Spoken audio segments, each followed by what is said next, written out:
देखो अपन लोग ये पढ़ रहे थे कि संघवाद क्या होता है ना। क्या पढ़ रहे थे अपन कि संघवाद क्या होता है। तो उसी संघवाद में अपन अब आगे क्या पढ़ेंगे, है ना, कि संघवाद क्या है। तो देखो संघवाद में हम आगे देखेंगे संघवाद। भारतीय भूभाग, भारतीय भूभाग मतलब भारत का भूभाग, भारत की जमीन। भारतीय भूभाग, भारत की जमीन एक महाद्वीप की तरह विशाल और अनेक विविधताओं से भरा है। भारतीय भूभाग जो है एक महाद्वीप की तरह विशाल और विविधताओं से भरा है, क्योंकि भारत देश में कई प्रकार की भाषा बोलने वाले लोग रहते हैं, विविधताएं है ना। कई प्रकार की संस्कृति के लोग रहते हैं, कई धर्म के लोग यहाँ पर क्या करते हैं, निवास करते हैं। भारत देश कहाँ क्या से भरा हुआ है, विविधताओं से भरा है। यहाँ पर 20 प्रमुख भाषाएं हैं और सैकड़ों अन्य छोटी भाषाएं हैं। भारत देश में सैकड़ों छोटी छोटी भाषाएं हैं, है ना। खड़ी बोली तो ये तो वो, है ना। तुम यहाँ से नागपुर चल जाओगे, तुमको लैंग्वेज समझ में नहीं आने वाली, है ना, है ना कि नहीं।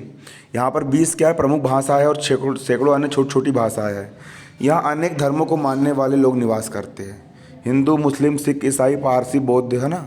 कई प्रकार के रहते हैं, धर्मों को मानने वाले लोग निवास करते हैं। देश के विभिन्न भागों में करोड़ों आदिवासी रहते हैं।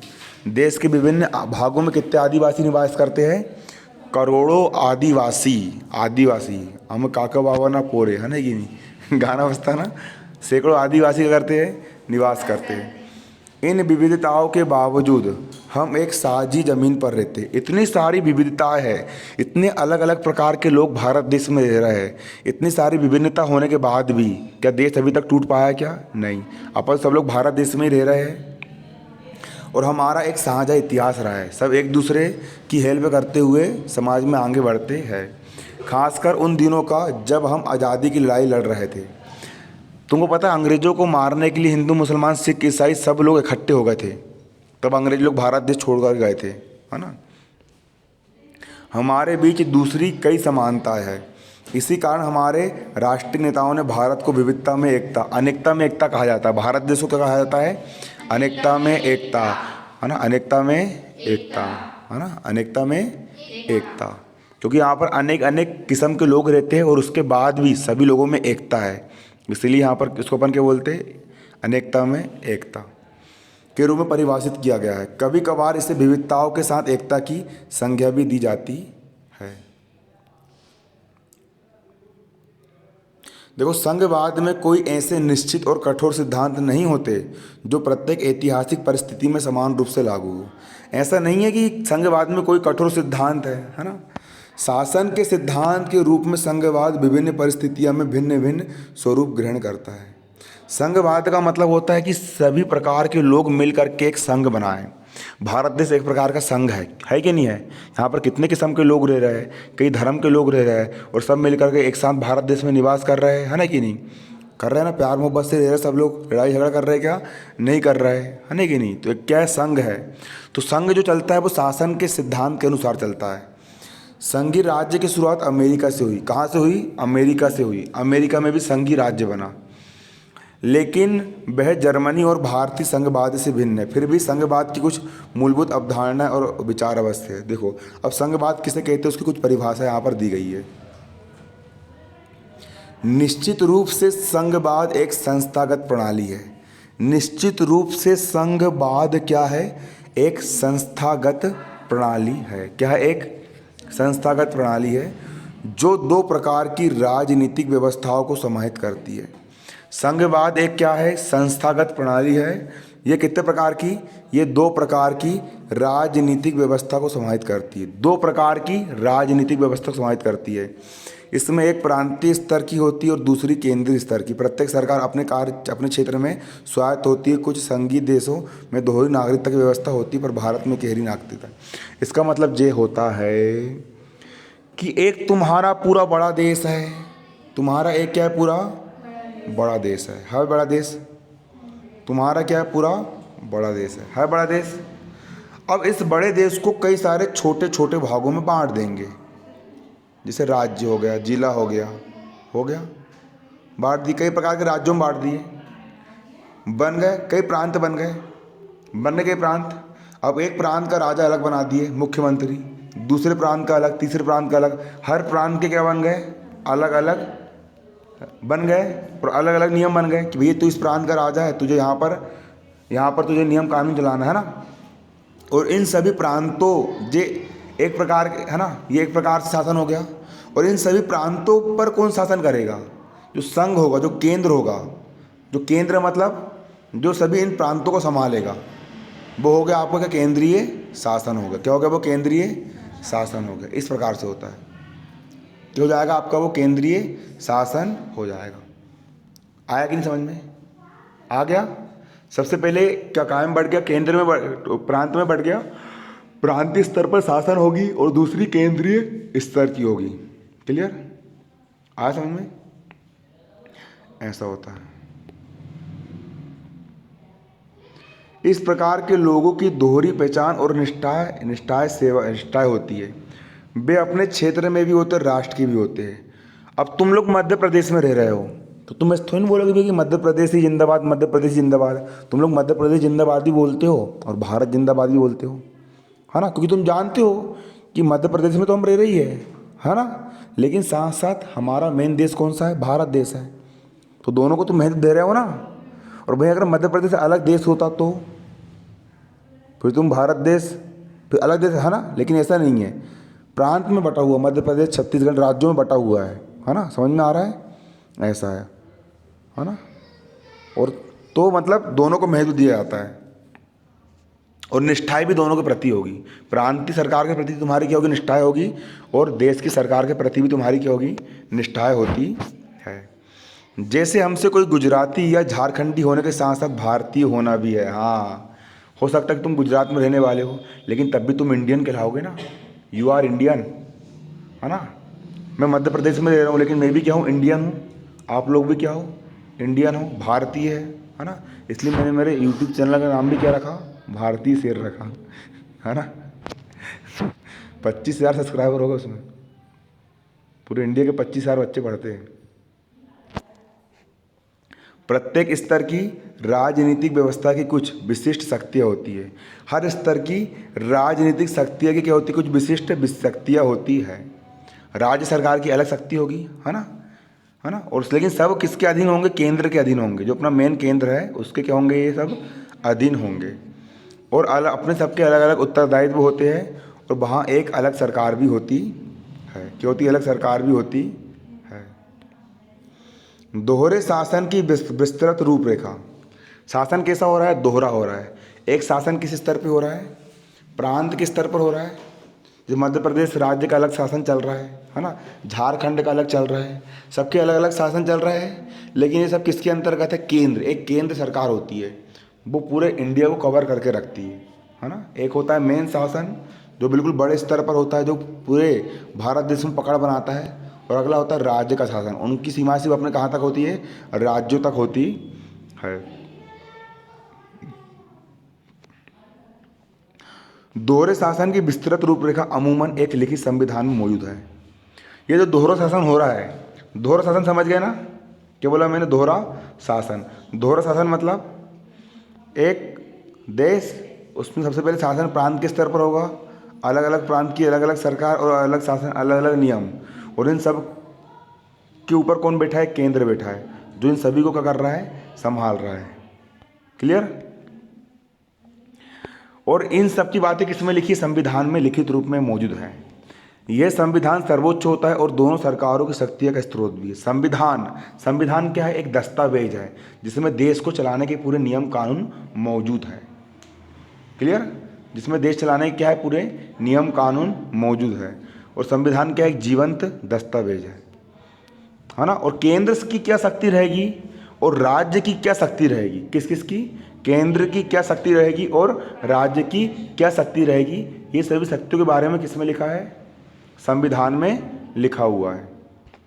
और राष्ट्रीय महत्व के विषय जैसे प्रतिरक्षा मतलब देश की रक्षा के विषय, कि भैया पूरा डिफेंस सिस्टम, आर्मी हो गया, बड़े बड़े, अभी तो भारत देश में इतने भयंकर के, पहले भारत देश के पास उतने विमान नहीं थे, आजकल भारत देश के पास पृथ्वी, अग्नि जैसी इतनी मिसाइल आ चुकी है कि अब बड़े बड़े देश भी खौफ खाते हैं भारत देश से टकराने से। अपने भारत देश के पास आज परमाणु बम है, 3000 5000 मारक क्षमता क्या है, मिसाइल है। यहाँ बटन दबाएंगे और बिल्कुल मिसाइल चल जाएगी उड़ के, बिल्कुल सामने वाले का बिल्कुल खात्मा कर देगी, है ना। ये पूरी क्या विकसित हुई है, प्रतिरक्षा प्रणाली है। और मुद्रा है, भारत देश में कौन सी मुद्रा चलती है, रुपए चलती है, रुपया, है ना कि नहीं, बाप बड़ा ना भैया सबसे बड़ा, रुपये चलती है, रुपये चलती है। उत्तरदायित्व, संघीय सरकार, संघ मतलब पूरे इंडिया की केंद्र सरकार, केंद्र सरकार मतलब जो सभी प्रांतों पर अपना अधिकार जमाती है, केंद्र, है ना, संघीय सरकार। और हाँ, संघीय राज्य सरकार का होता है। केंद्र सरकार डिसाइड करती कि भाई कितने के नोट चलाना है ना। 500 के नोट बंद हो गए, अब कोई काम के बचे क्या, वो नहीं बचे, है ना कि नहीं। घर में मम्मी लोग ने जोड़ के रखी थी अच्छे सारे 500 के नोट, है ना, पापा को पता ही नहीं, और पूरे नोट क्या हो गए, कोई काम के नहीं बचे। क्षेत्रीय स्थानीय महत्व के विषय पर प्रांतीय राज्य सरकार जवाबदेह होती है। और क्षेत्र लेवल पे कौन सी सरकार जवाबदेह होती है, राज्य सरकार। कौन सी होती है, राज्य सरकार जवाबदेह होती है।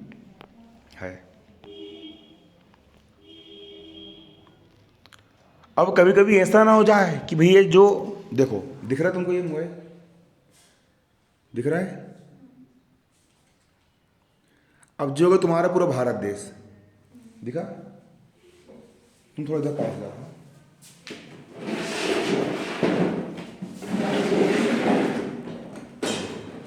ये होगा तुम्हारा पूरा भारत देश, इसके छोटे छोटे राज्य बटे हुए हैं। तो पहले इस राज्य का एक अपना अलग राजा, इस राज्य का अपना एक अलग शासन, मुख्यमंत्री, इस राज्य का प्रांतीय स्तर का शासन हो गया। और दूसरा होता है केंद्र का शासन, जो इस पूरे राज्य को कंट्रोल करता है ना। आया समझ में। तो कभी कभी ऐसा ना हो जाए कि भैया कि ये राज्य सरकार और केंद्र सरकार के बीच कुछ टकराव हो जाए, तो इन दोनों के केंद्र और राज्य के विवादों को हल करने के लिए कौन सी सरकार होती है, न्यायपालिका होती है, कोर्ट होता है। क्या होता है, कोर्ट होता है, जो इन विवादों को क्या करता है, सुलझाता है ना।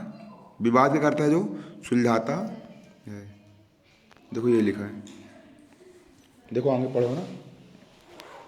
केंद्र और राज्यों के मध्य किसी टकराव को रोकने के लिए एक स्वतंत्र न्यायपालिका होती है, एक कोर्ट होता है, जो संघर्षों का समाधान करती है। जितने विवाद होते हैं, जितनी भी लड़ाई वगैरह होती है, उन सबको क्या करती है, वो समाधान करती है। और कोर्ट का डिसीजन क्या होता है, फाइनल डिसीजन होता है। क्या होता है, फाइनल डिसीजन होता है ना। न्यायपालिका को केंद्रीय सरकार और राज्यों के बीच शक्ति के बंटवारे के संबंध में उठने वाले कानूनी विवादों को हल करने का अधिकार होता है।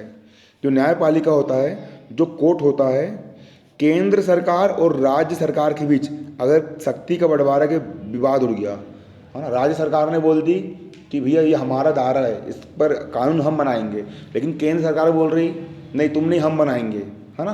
तो दोनों के बीच विवाद हो गया, तो इस विवाद को कौन हल करेगा। अभी मान चलो कि मध्य प्रदेश में कमलनाथ की सरकार रहती, किसकी रहती, कमलनाथ कौन सा वाला है, कांग्रेस वाला। और केंद्र में किसकी सरकार है, भाजपा की। और कांग्रेस और भाजपा एक दूसरे कट्टर विरोधी, है ना। भाजपा आम बोलेगी तो कांग्रेस इमली बोलेगी, और कांग्रेस क्या बोलेगा, कांग्रेस आम की गोई बोलेगा, है ना, तो भाजपा आम का छिलका बोलेगी। दोनों क्या करेंगे, एक दूसरे के कट्टर विरोधी है, विरोधी। अब मध्य प्रदेश में सरकार किसकी, राज्य सरकार किसकी, कांग्रेस की। और केंद्र सरकार, बड़ी सरकार किसकी, भाजपा की। अब नरेंद्र मोदी ने कोई नियम लेकर के आया, तो कमलनाथ कहाँ चल जाएगा, कोर्ट चल जाएगा कि भैया जो मेरी शक्ति का अधिकार है, इस पर जबरन में कानून बनाया जा रहा है। ऐसा होगा कि नहीं होगा, ऐसा होता है ना।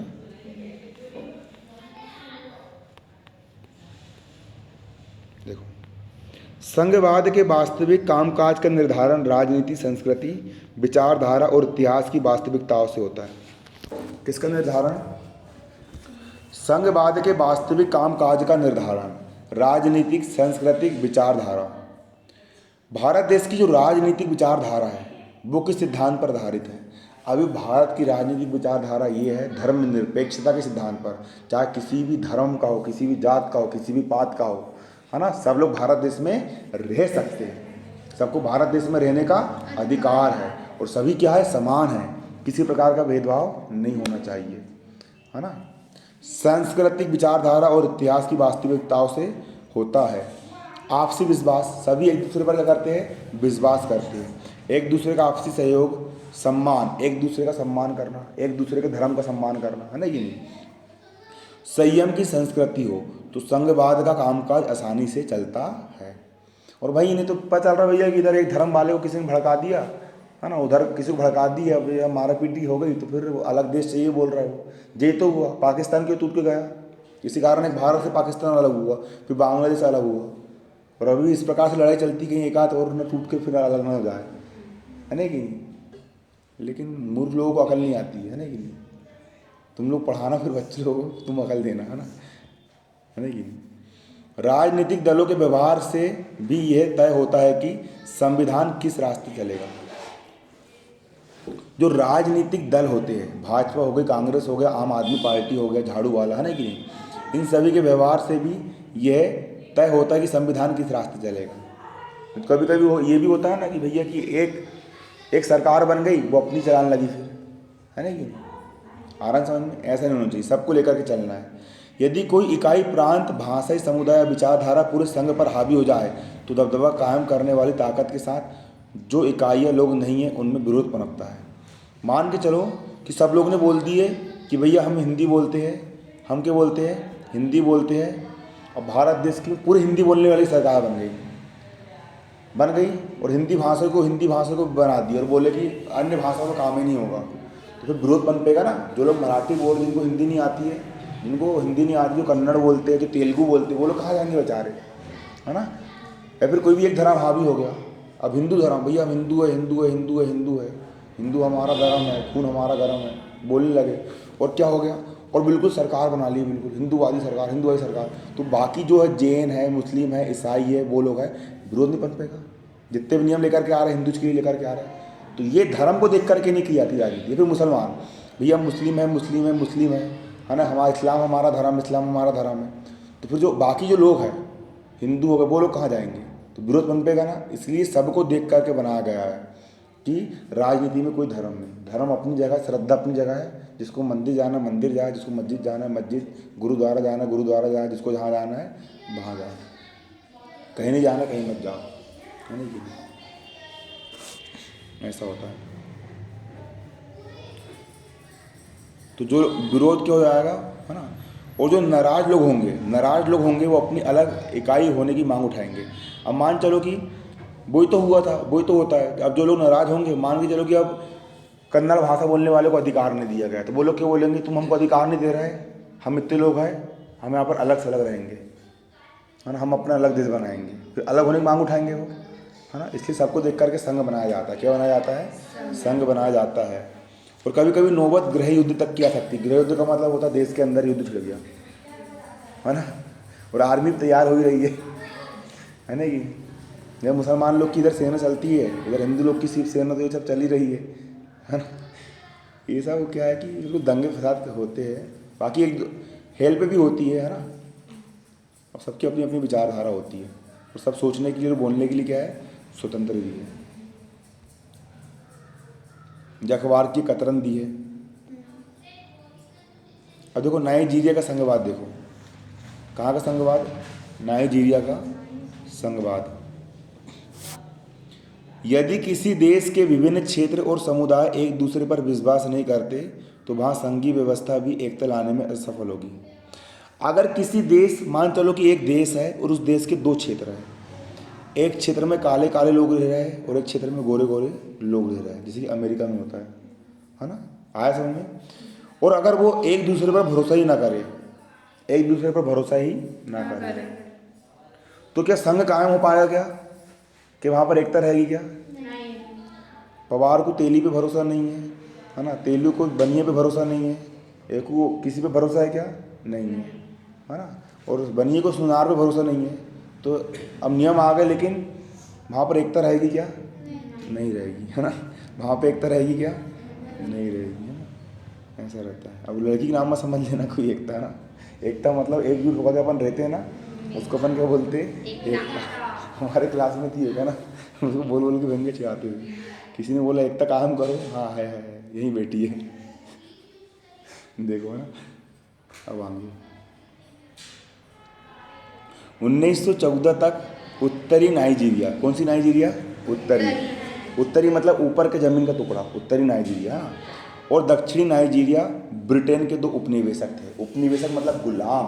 ब्रिटेन का एक उपनिवेशक भारत देश था ना, उसी प्रकार उत्तरी नाइजीरिया और दक्षिणी नाइजीरिया भी क्या था, ब्रिटेन का उपनिवेशक था। क्या था, ब्रिटेन का उपनिवेशक था। क्या था, ब्रिटेन का उपनिवेशक था, मतलब वो भी गुलाम था, है ना। उत्तरी नाइजीरिया में भी ब्रिटेन का कब्जा था और दक्षिणी नाइजीरिया में भी ब्रिटेन का क्या था, कब्जा था, है ना। उपनिवेशक थे। 1950 में, कब, 1950 में इबादान संवैधानिक सम्मेलन में, इबादान संवैधानिक सम्मेलन, क्या होता है इबादान, इबादान कुछ होता होगा ना।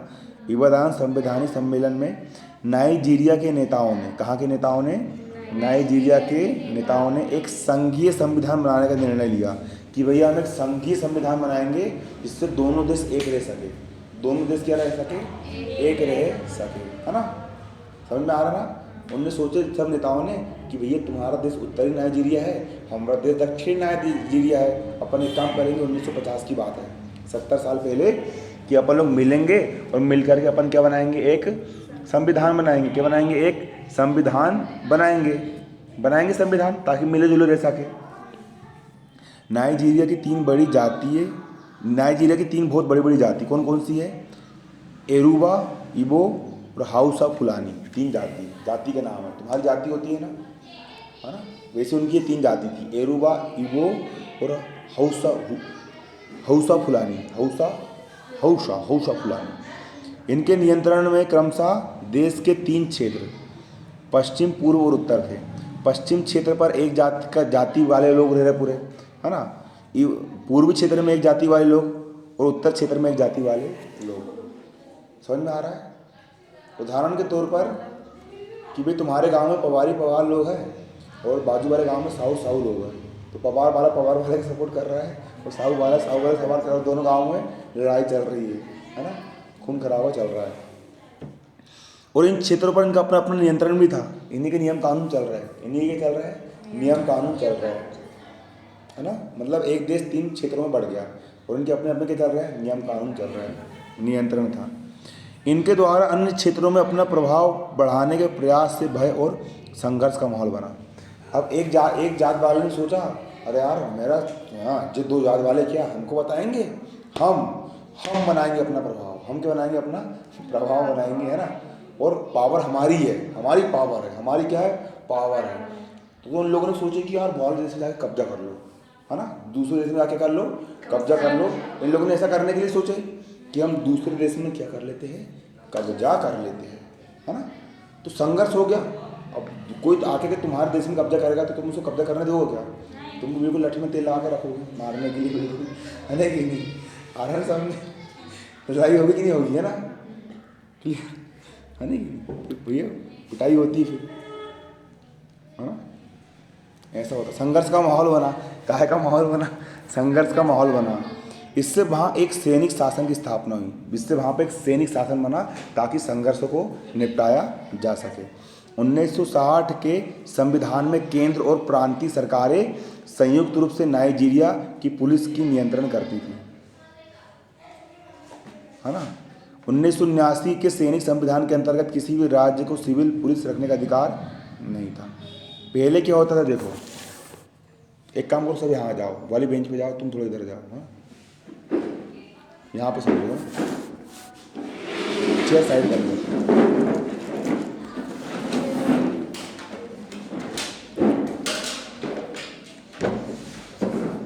चेयर साइड कर लो,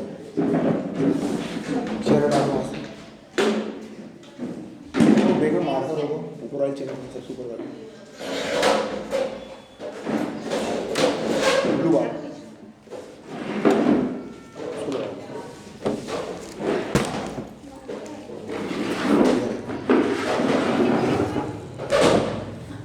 हो गया। देखो क्या हुआ, जो आपको पूरा नाइजीरिया हो गया, ये क्या हो गया आपको पूरा नाइजीरिया, ये 3 क्षेत्रों में बढ़ गया, पहला क्षेत्र, दूसरा क्षेत्र और तीसरा क्षेत्र बढ़ गया। अब जहाँ पर एक जात वाले लोग रहने लगे, यहाँ पर एक जात वाले लोग रहने लगे, है ना, जो हो गया आपका 3 क्षेत्र में बढ़ गया। यहाँ पर एक जात वाले लोग रहने लगे, यहाँ पर अलग अलग जात वाले क्या रहने लगे, यहाँ पर लोग रहने लगे। क्लियर। अब जहाँ के लोग बोल रहे हैं हम अपना दबदबा बनाएंगे, यहाँ के लोग बोल रहे हैं हम अपना दबदबा बनाएंगे, यहाँ के लोग अपना दबदबा बनाएंगे ना। इन लोगों ने अपनी अलग पुलिस प्रशासन बना लिए कि हमारी अलग सेना है, इनकी अलग सेना बन गई, इनकी अलग क्या बन गई, सेना बन गई। सबके पास बंदूक गन राइफल है ना। अब लड़ाई होने लगी तो उनको सुलझाने के लिए केंद्र की सेना बनी जो इन सबको नियंत्रण रखेगी, है ना। फिर 1900 कब की बात है, 1979 को, है ना। उन लोगों ने बोल दी कि तुम्हारे राज्य की अलग अलग सेना है, उन सबको हटाओ, भगाओ उनको। अब से जो सैनिक चलेंगे वो किसके चलेंगे, केंद्र के रहेंगे। किसके रहेंगे, केंद्र के, है ना कि नहीं। और वो सही भी हुआ, है ना। किसी भी राज्य को सिविल पुलिस रखने का अधिकार नहीं था, है ना। ऐसा नहीं तुम अपनी कहीं की पुलिस बना लोगे। देखो दिख रहा है, यहाँ पे दिख रहा है सबको, है ना।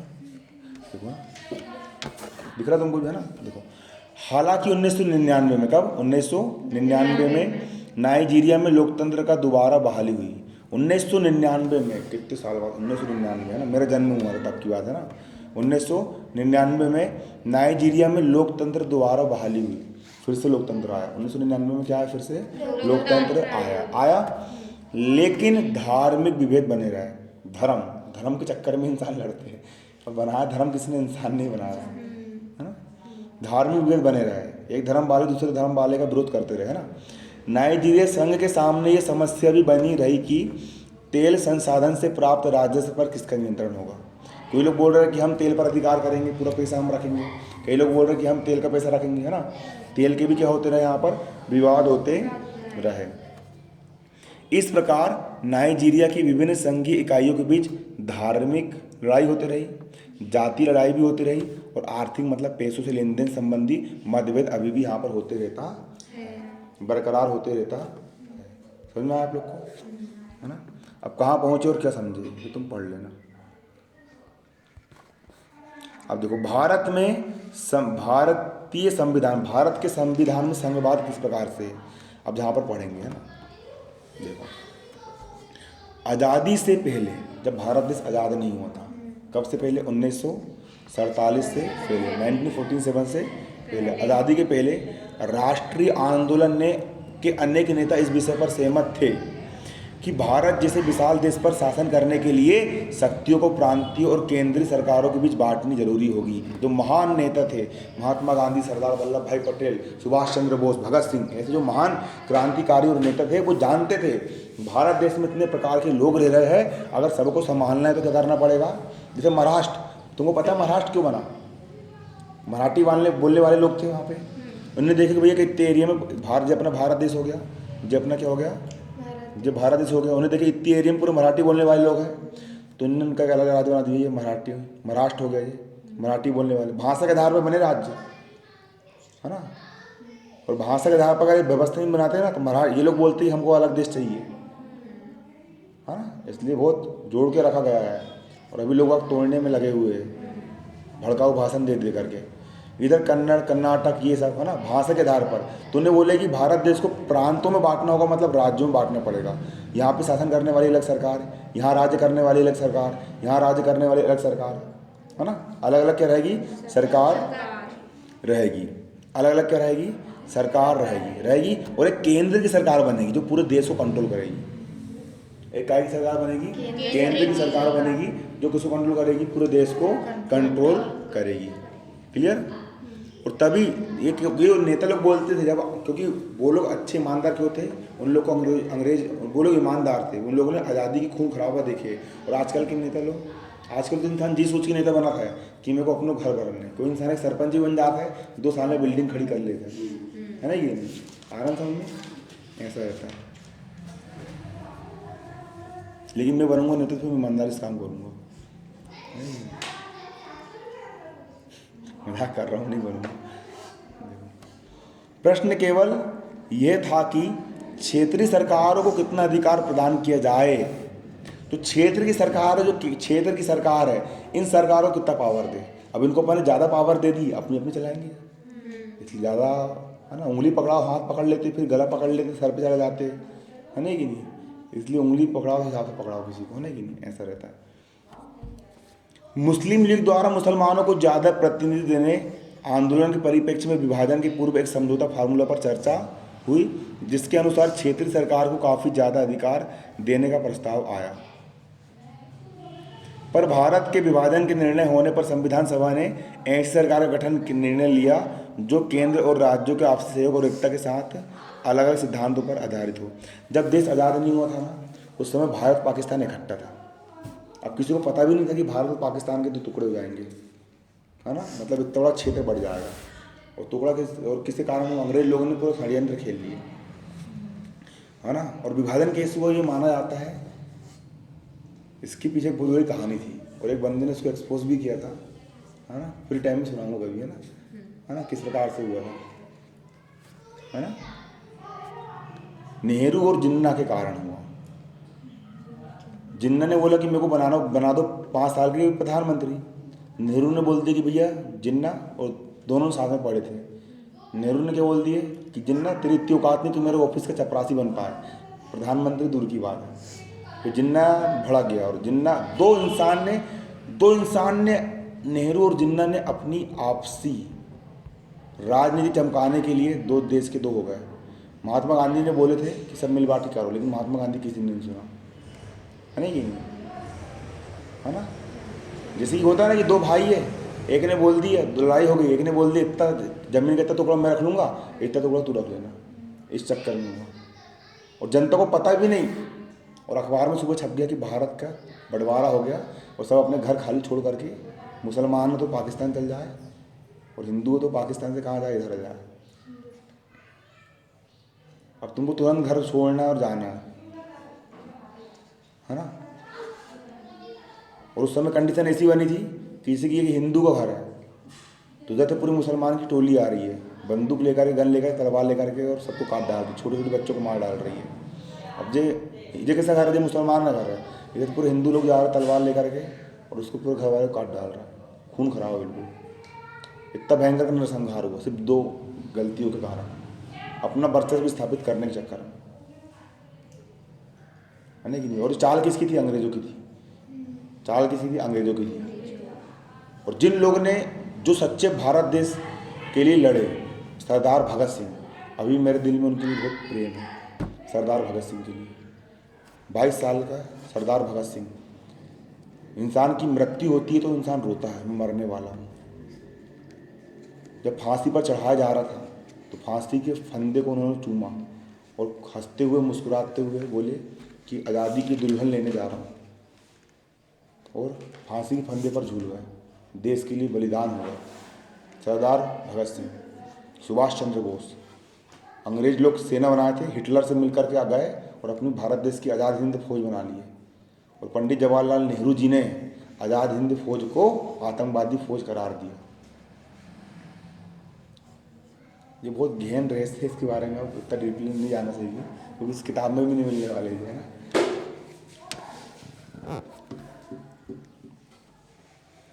मतलब जिन लोगों ने लड़े, जिन लोगों ने मरे, जो लोग कटे, वो लोग शहीद हो गए, और जो लोग डरे, जो लोग छुपे, जो लोग अंग्रेज़ों की लाठी से भागे, वो लोग जिंदा बच गए, और उनके हाथ में देश की सत्ता आ गई।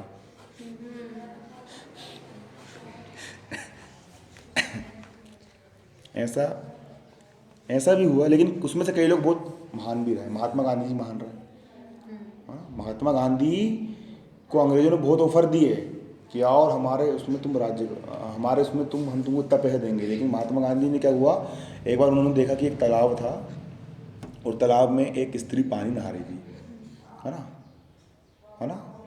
तो उसके पास पहनने के लिए कपड़े नहीं थे, एक ही साड़ी थी। उन्होंने उनसे पूछा कि, तो फिर उस स्त्री ने बोली कि मेरे पास कपड़े बिल्कुल नहीं। महात्मा गांधी जी ने बोले, सच्चे लीडर थे, कौन थे सच्चे, वो लीडर थे महात्मा गांधी जी, वो बोले कि मेरे भारत देश के नागरिकों के पास आज पहनने के लिए कपड़े नहीं है, मैं अब जीवन भर, जब तक भारत देश आज़ाद नहीं हो जाएगा, मैं भी एक ही धोती में जीवन यापन करूँगा।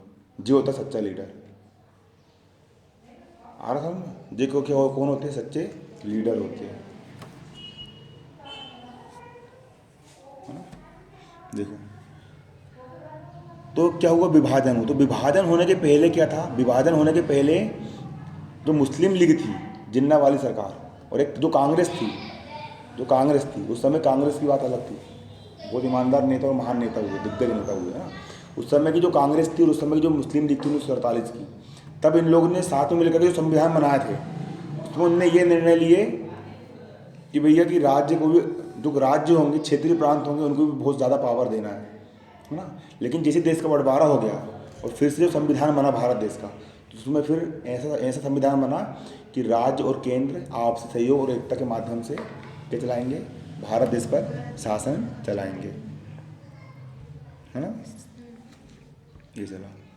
देखो मिसाल के तौर पर क्या आप इस बात से वाकिफ़ है कि भारत के संविधान में अंग्रेजी संस्करण में फेडरेशन शब्द का नहीं बल्कि यूनियन शब्द का प्रयोग किया गया है ना।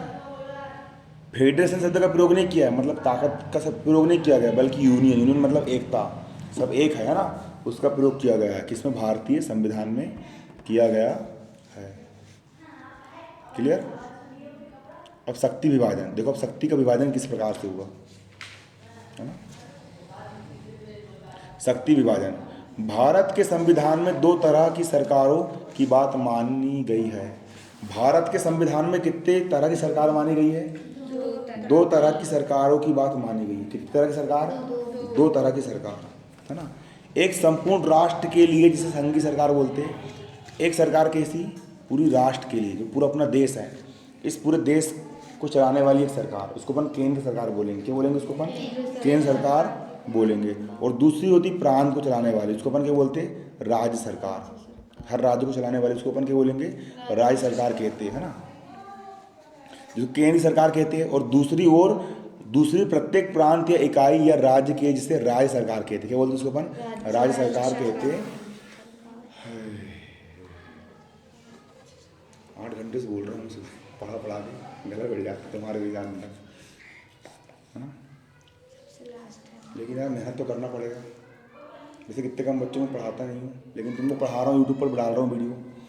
हो सकता है कि आज से 2 साल बाद यूट्यूब पर मेरे 8 चैनल है, एक चैनल से 1 लाख रुपए भी आते हैं, महीने का 8 लाख रुपए काफ़ी होते हैं ज़िंदगी जीने के लिए, है नहीं। मेरा मेन टारगेट है कि अनअकैडमी जो है ना, अनअकैडमी, उसका कारोबार अभी कितना है मालूम है? 200 मिलियन, 200 गुणी 10 लाख डॉलर का उसका कारोबार है। मेरे को उसको टक्कर देना है, मतलब अरबपति बनना है कुल मिला करके। पता नहीं बन पाऊँगा कि नहीं बन पाऊँगा, हर व्यक्ति के अपने अपने लक्ष्य होते हैं। अब सोचा हूँ मैंने, है ना, उतना जानता हूँ कि मेहनत करो सफलता मिलती है। आधा घंटे मेहनत कर रहा हूँ, हो सकता है कि आज से 2-3 साल बाद कुछ चल जाए।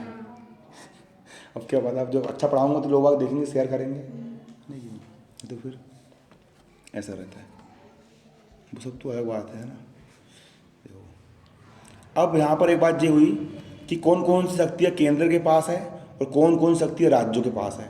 तो इसका निर्णय न्यायपालिका संवैधानिक प्रावधानों के अनुसार करेगी। न्यायपालिका डिसाइड करेगी, जो कोर्ट होता है ना न्यायपालिका, वो डिसाइड करेगा कि केंद्र के पास, जो केंद्र होता है, जो पूरे राज्यों को कंट्रोल कर रहा है, उसके पास कितनी पावर होगी, और जो राज्य होता है उसके पास कितनी पावर होगी, है ना। ये कौन डिसाइड करेगा? केंद्र, वो न्यायपालिका डिसाइड करती है। क्लियर। न्यायपालिका डिसाइड करती है, ये सब बात होती है ना। अब देखो भारत का संविधान, ये चार्ट निकालो।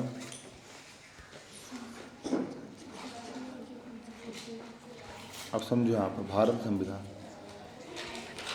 भारत के संविधान में 3 प्रकार की सूची होती है, 3-4 प्रकार की सूची होती है। पहले की होती है, पहली होती है संघ सूची। संघ मतलब पूरे केंद्र, जो पूरा भारत देश है, उसमें जो केंद्र जो होता है ना, संघ जो होता है, केंद्र सरकार जो पूरे देश पर राज्य करती है, उसको अपन क्या बोलेंगे? केंद्र, संघ सूची, है ना।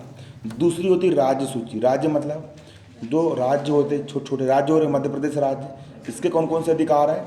राज्य की सूची। अगली क्या होती है आपकी? अगली होती है आपकी समवर्ती सूची। अगली क्या होती है? समवर्ती सूची। समवर्ती सूची हटके अलग होता है। और अगली आपकी होती है अवशिष्ट शक्तियाँ। क्या होती है? अवशिष्ट शक्तियाँ। अब संघ, संघ मतलब जो पूरा केंद्र होता है। अब देखो उसके पास कौन कौन से अधिकार होते हैं। संघ सूची देखो, संघ सूची मतलब केंद्र की सूची में क्या क्या होता है? सबसे पहले होता है प्रतिरक्षा, मतलब देश की रक्षा करना। जो केंद्र सरकार होती है, नरेंद्र मोदी बोलता है ना कि ये याली मिसाइल लॉन्च कर रहा है, ये कर रहा है, वो कर रहा है ना। प्रतिरक्षा, देश की रक्षा करने का उत्तरदायित्व होता है। दूसरा क्या होता है? परमाणविक ऊर्जा, परमाणु बम बनाना, है ना। विदेश मामले, मोदी आते हैं ना विदेश भ्रमण करने के लिए, अमेरिका घूम रहा है, कहीं यहाँ घूम रहा है, वहाँ घूम रहा है। युद्ध और शक्ति, बैंकिंग पूरे बैंक, रेलवे विभाग हो गया, डाक और तार विभाग हो गया, वायु सेवा, एयरफोर्स, बंदरगाह, बंदरगाह मतलब जहाज उतरते हैं यहाँ पर उसको बंदरगाह बोलते हैं ना, बंदरगाह हो गए, है ना। विदेश व्यापार, मुद्रा मतलब कौन सी पैसे चलाना है, कितने के सिक्के चलाना है, क्या चलाना है, रुपये चलाना है, ये सब किसके हाथ में होता है, केंद्र मतलब संघ के हाथ में होता है। अब जो मेन पावर किसकी होती है, केंद्र की होती है। किसकी होती है मेन पावर, केंद्र की होती है, केंद्र सरकार की होती है यहाँ पर मेन पावर। अब राज्य मतलब जो देश राज्यों में बटा होता है। अब राज्य सरकार के पास कौन सी पावर होती है, देखो कृषि, तुम्हारा खेती बाड़ी कोई मामला आएगा किसके पास जाएगा, राज्य सरकार के पास जाएगा। अगला होता है पुलिस, पुलिस किसके अंदर होती है, राज्य सरकार के अंदर होती है। लेकिन पुलिस का जो एसपी होता है जिले वाला, वो किसके अंदर काम करता है, केंद्र के लिए काम करता है ना। अगला क्या होता है तुम्हारा, जेल खाना, राज्य सरकार समझाती है ना। अब पूरा केंद्र सरकार अगर पूरी चीज़ केंद्र संभालने लगी तो उतना काम नहीं कर पाएगी, है ना। समझ में आ रहा है ना। इसलिए टीम वर्क बना काम करना पड़ता है। इसलिए राज्य बना दिए, उसको अलग शक्ति बांट दिए ताकि केंद्र हल्का रहे। अब पूरे काम नरेंद्र मोदी करेगा तो फिर कैसा होगा, है ना।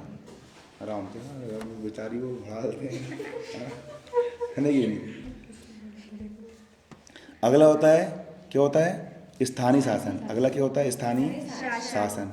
सार्वजनिक स्वास्थ्य, भूमि, शराब पे जितना पैसा आता है सब राज्य सरकार के उसमें रहता है ना। अगला होता है वाणिज्य व्यापार, इसको कौन संभालेगी। अगला पशुपालन, प्रादेशिक लोक सेवा, ये सब किसके अंदर होते हैं, उसके।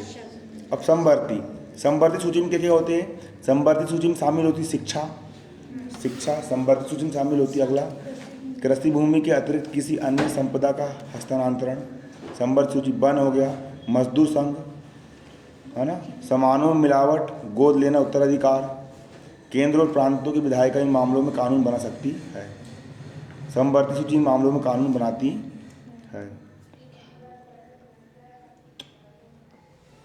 ऐसा होता है। अगली होती है अवशिष्ट शक्तियाँ। क्या होती है, अवशिष्ट शक्तियाँ होती